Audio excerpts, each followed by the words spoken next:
Tell us about this campaign. Why are you doing it and how are you doing it? You're going to roll out commercials in key states. What does it mean? Well, we think trade works for the American economy and tariffs don't. There is, as a consequence of the tariffs that the United States is putting in place, a wave of retaliation that's coming against American exports. About $75 billion worth of American exports are going to be facing these retaliatory tariffs just this week.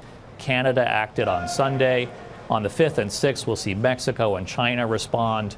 And we believe that this is going to deal a real setback to the American economy, which really is firing on all cylinders right now. Tax reform, regulatory reform have delivered benefits for the economy. We're worried that that could be put at risk by these tariffs. And tell me, but the how is what? Are you rolling out commercials in states where products are being, where they're going to see impositions of tariffs when they export? Are you just lobbying the White House? What does it mean to have a campaign? You coming on CNBC? Is that it? Right. No, we've put out a new analysis, a website. You can go to thewrongapproach.com, and you'll see that for every state in the union, you can click on and see what are the goods that you export out of that state that are facing retaliatory tariffs from abroad. Whether it's soybeans from one state, whether it's auto parts from another, every state of the union is feeling a local impact from this global trade war.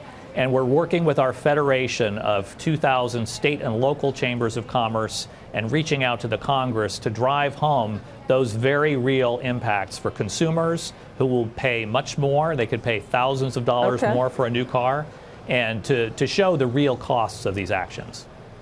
John, obviously, I would assume there are some members that would like to see other markets open, have greater access to the export of their own goods.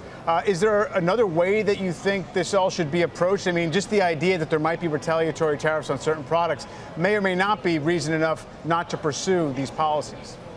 Well, as a general rule, in business, you take care of your customers, and especially your best customers. And it so happens that American allies like Canada, Europe, Mexico, these are our largest markets in the world. And for us to initiate a trade war against them is not good for American companies that depend on exports. About 40 million American jobs depend on trade, and it's principally with those markets. Now, China's a little bit different. China has engaged in industrial policies and theft of intellectual property that merit a response. But across the business community, we feel that tariffs are not the answer. Rather, we should be working with our allies to form a common front to push China into a direction of reform that will open up its markets and allow more progress towards open trade with China.